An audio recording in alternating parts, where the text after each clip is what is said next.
नमस्कार मित्रों, आगामी 5 दिसंबर 2025 को दोपहर तकरीबन 3:38 के आसपास जो देवगुरु बृहस्पति हैं उनका राशि परिवर्तन होने वाला है और उनकी जो वर्तमान में चाल है वो अपनी उच्च राशि कर्क राशि में वक्री अवस्था में चल रहे हैं, अर्थात उल्टी दिशा में वो चल रहे हैं और 5 दिसंबर को दोपहर 3:38 के आसपास वो वक्री चलते हुए ही मिथुन राशि में प्रवेश करेंगे।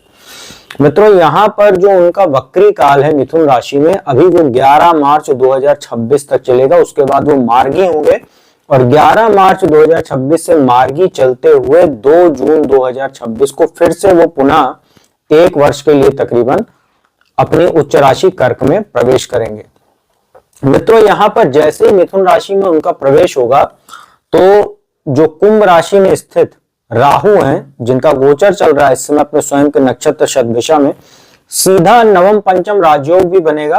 राजयोग क्या, उसमें दोनों एक दूसरे के दृष्टि संबंध में रहेंगे।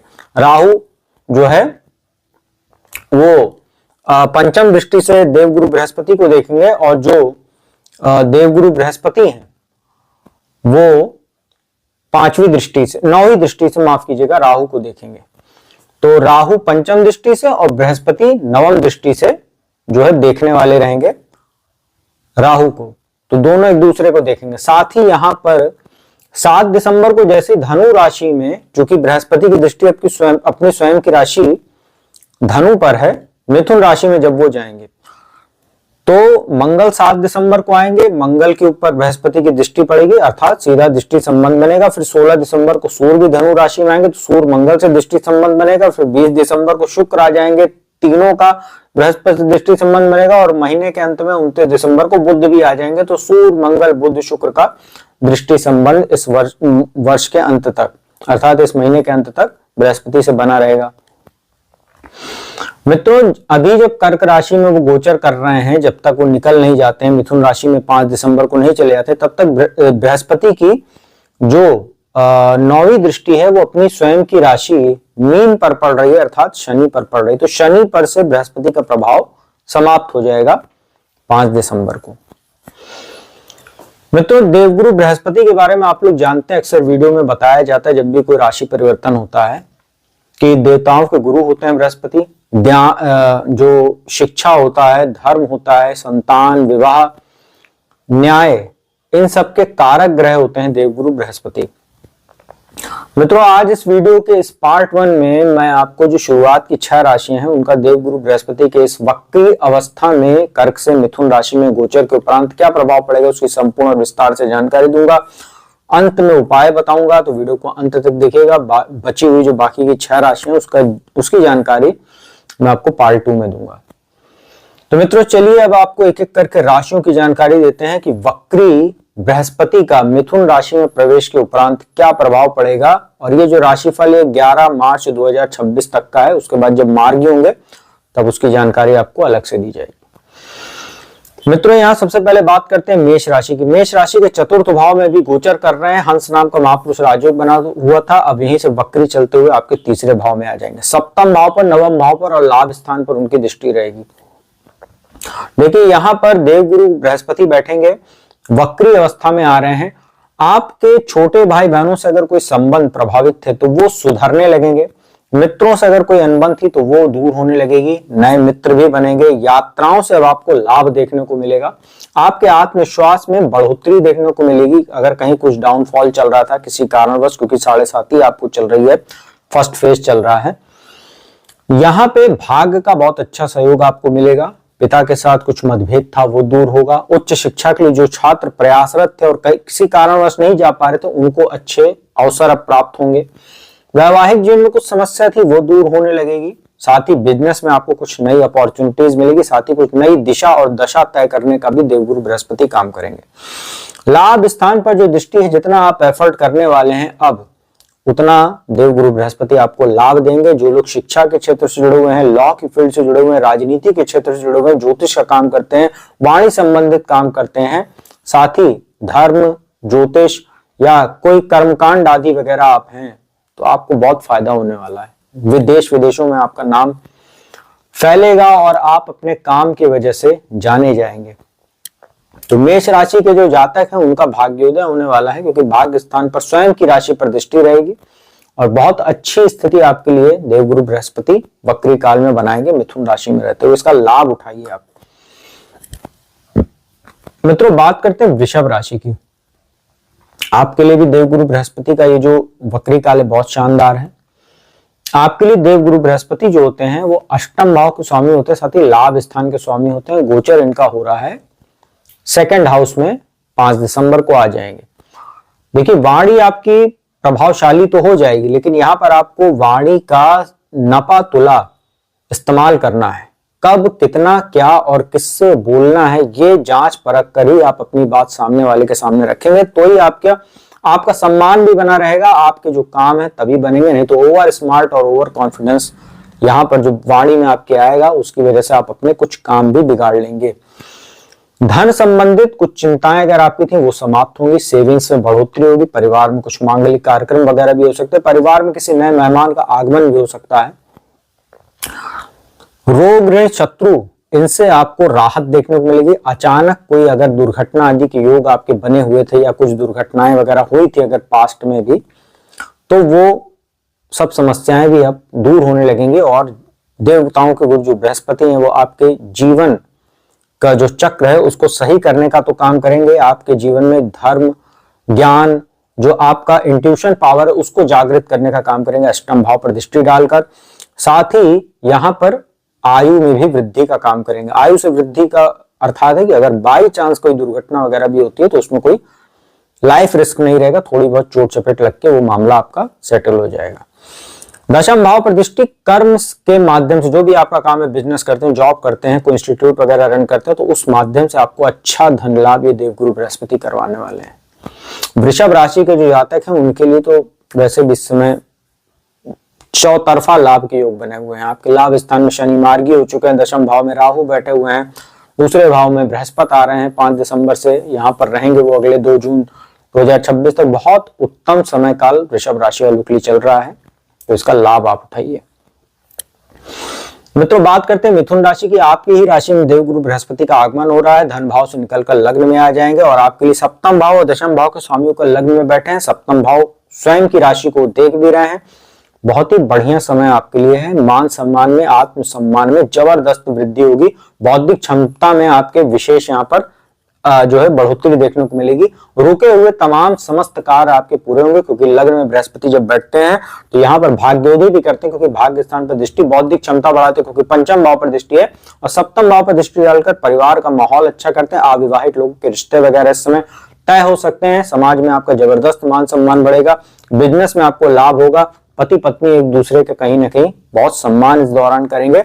और कोई भी माहौल अगर खराब था, चाहे फैमिली में, चाहे मैरिटल लाइफ को लेके या ससुराल पक्ष से कोई संबंध आपके प्रभावित, तो सब कुछ यहाँ धीरे धीरे स्थितियों में सुधार देखने को मिलेगा।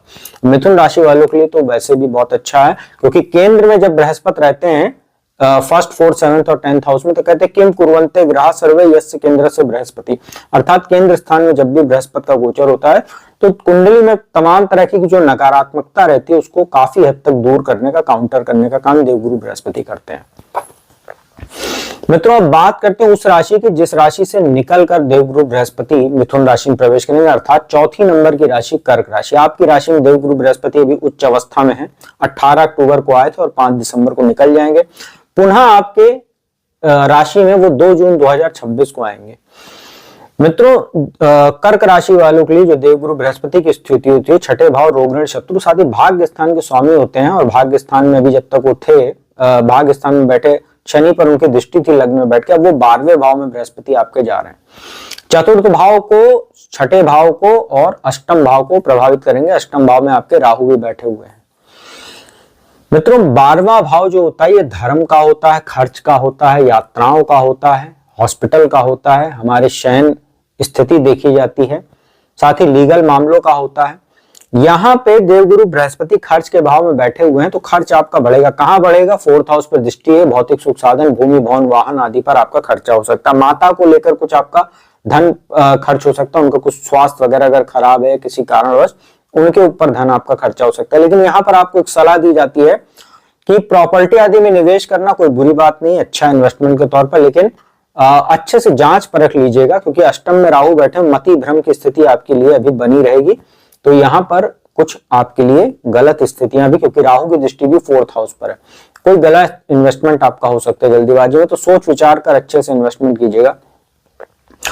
हालांकि बृहस्पति द्वादश भाव में बैठे हुए तो आपको यह सलाह दी जाती है कि इस दौरान अपने ऊपर ना खर्चा कर बहुत आवश्यक ना हो, बहुत ज्यादा खर्चा ना करके आप धर्म कर्म से जुड़े हुए जो कृत्य होते हैं, जैसे किसी मंदिर का जीर्णोद्धार करा दीजिए, किसी अनाथ आश्रम में वृद्धाश्रम में कुछ आर्थिक दान दीजिए, कुछ सहयोग दे दीजिए। कुछ ऐसे जो असहाय लोग होते हैं, जैसे अविवाहित लड़कियां वगैरह होती हैं, उनके विवाह आदि में कुछ आर्थिक सहयोग आप दे सकते हैं। तो ये सब कार्य अगर आप करते हैं, कहीं भंडारे वगैरह में आप दान कर सकते हैं, भंडारे का आयोजन कर सकते हैं, कोई कथा वगैरह आप आयोजित करवा सकते हैं अपने रुपए खर्च पर। इस तरीके का कार्य अगर आप करते हैं 2 जून 2026 तक, जब तक बृहस्पति 12 में बैठा, आपका भाग्य जबरदस्त प्रबल रहेगा और यहाँ पर आपको बहुत अच्छी स्थिति शनि के साथ साथ बृहस्पति भी देंगे। 6ठे भाव पर दृष्टि है, रोग ऋण शत्रु में बृहस्पति आपको राहत देने का काम करे, क्योंकि स्वयं की राशि पर दृष्टि है। और अष्टम भाव पर राहु पर बृहस्पति की दृष्टि है और राहु की वापस बृहस्पति पर दृष्टि है। तो अष्टम भाव पर दृष्टि, राहु जो आपको कुछ नकारात्मकता फैला रहे हैं, कुछ जीवन में अनिश्चितता जैसी स्थिति है, कुछ अननेसेसरी खर्च हो गया, चाहे दुर्घटना के प्रबल योग बना रहे हो या आपको कुछ अज्ञात भय जैसी स्थिति, अब बृहस्पति उसको राहु पर प्रभाव डालकर उसको कम करेंगे। ये एक स्थिति बहुत अच्छी कर्क राशि वालों के लिए बनने वाली है, लेकिन आपको 2 जून 2026 तक थोड़ा संभल कर चलना चाहिए, जब तक अष्टम में राहु है और बृहस्पति 12वें में है। सिंह राशि की बात करते हैं, सिंह राशि वालों के लिए बृहस्पति का गोचर बहुत शानदार है। उसका कारण क्या है, पंचम भाव के स्वामी बनते हैं और अष्टम के स्वामियों का लाभ स्थान में बृहस्पति का वक्री अवस्था में गोचर होगा। लाभ में चौतरफा वृद्धि होगी, मान सम्मान जबरदस्त बढ़ेगा। जो लोग शिक्षा से जुड़े हुए हैं, शिक्षा के क्षेत्र से, जैसे कोई प्रोफेसर हैं, टीचर हैं, लेक्चरर हैं, कोचिंग या कोई यूनिवर्सिटी कॉलेज रन करते हैं, कोई इंस्टीट्यूट वगैरह रन करते हैं आप, ऐसे लोगों के लिए बहुत अच्छा समय है। लॉ की फील्ड से जुड़े हुए लोगों के लिए अच्छा समय, राजनीति से जुड़े हुए लोगों के लिए अच्छा समय, जो लोग धर्म प्रवचन कर्म कांड वगैरह हैं, ज्योतिष का काम करते हैं, वाणी संबंधित काम करते हैं, ऐसे लोगों के लिए बहुत उत्तम समय है। लव रिलेशनशिप वगैरह में भी आपके एक नई ऊर्जा देखने को मिलेगी। अगर आप कोई प्रपोज आदि करना चाहते हैं लंबे समय से किसी रिलेशनशिप में, तो आप प्रपोज कर सकते हैं। विवाह के भी योग बने, क्योंकि सप्तम भाव पर दृष्टि है बृहस्पति की। तीसरे भाव पर दृष्टि डालकर जितना पराक्रम पुरुषार्थ एफर्ट आप करेंगे उतना लाभ आपको मिलेगा। और पंचम भाव पर दृष्टि संतान और शिक्षा में आपको विशेष सफलता दिलाने वाली रहेगी और कहीं ना कहीं संतान के कैरियर में भी जबरदस्त उन्नति आपको देखने को मिलेगी। उसकी वजह से आपका मान सम्मान बढ़ेगा। और जो लोग इस समय जिनकी संतान नहीं, ऐसे दंपत्ति संतान उत्पत्ति की कोशिश करें तो उनको भी बृहस्पति आशीर्वाद देने का काम करेंगे। बहुत अच्छा समय सिंह राशि वालों के लिए, ढैया चल रही है, ऐसे में बृहस्पति का लाभ स्थान में आपके लिए चौतरफा लाभ के योग बनाएगा।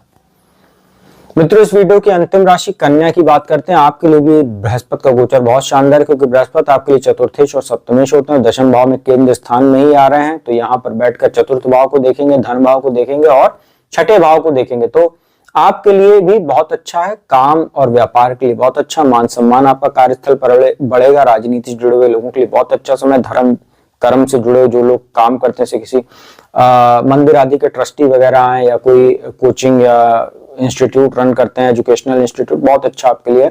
ऐसे लोगों को धन की अच्छी आवक बनी रहेगी, सेविंग्स में वृद्धि होगी, परिवार में मांगलिक कार्यक्रम होगा, कोई नए मेहमान का आगमन हो सकता है फैमिली में।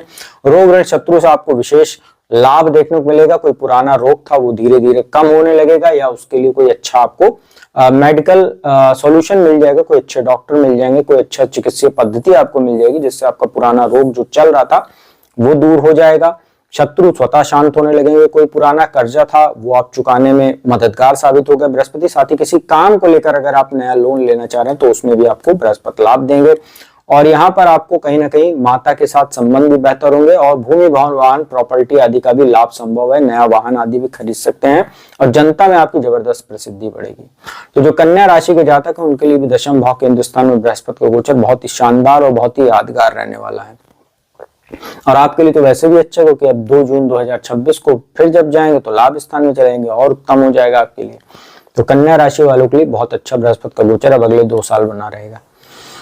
तो मित्रों, यह था जो शुरुआत की 6 राशियां हैं, मेष वृषभ मिथुन कर्क सिंह एवं कन्या राशि पर देवगुरु बृहस्पति के इस वक्री अवस्था में मिथुन राशि में प्रवेश के उपरांत क्या प्रभाव पड़ेगा उसकी जानकारी दी। उपाय की बात कर लेते हैं। हर बृहस्पतिवार को पीली वस्तुओं का दान कीजिए, जैसे पीला फल, पीली दाल, पीला वस्त्र किसी जरूरतमंद को या मंदिर में आप दान कर सकते हैं। केले का जो पौधा होता है, वृक्ष होता है, उसकी जड़ में आप हर बृहस्पतिवार को जल अर्पित करें। विष्णु सहस्त्र नाम का पाठ करें। घर से निकलते हुए पीली हल्दी या पीला चंदन का तिलक लगाकर कार्यस्थल पर जाएं तो बहुत अच्छा रहेगा। बृहस्पतिवार को पीला वस्त्र धारण कर सकते हैं आप लोग। और जितना भी आप लोग सात्विकता अपनाएंगे उतना ज्यादा देवगुरु बृहस्पति आपको आशीर्वाद प्रदान करेंगे। और बृहस्पति का मंत्र ओम ब्रीम बृहस्पतये नमः, इसका भी आप लोग यथासंभव 108 बार तो जाप कर ही लिया कीजिए हर बृहस्पतिवार को। तो अब मैं अपने वाणी को यहीं विराम देता हूँ। अगली वीडियो में आपको जो इसका पार्ट 2 है उसको लेकर हाजिर हूंगा। अगर किसी भी जातक को कुंडली विश्लेषण कराना है तो मेरा नंबर डिस्क्रिप्शन स्क्रीन पर उपलब्ध रहता है, उस पर संपर्क कीजिए, अपॉइंटमेंट लीजिए। कुंडली विश्लेषण का लाभ देश दुनिया के किसी भी कोने से प्राप्त कीजिए। तो अब मैं अपने वाणी को विराम देता हूँ। ओम नमः शिवाय।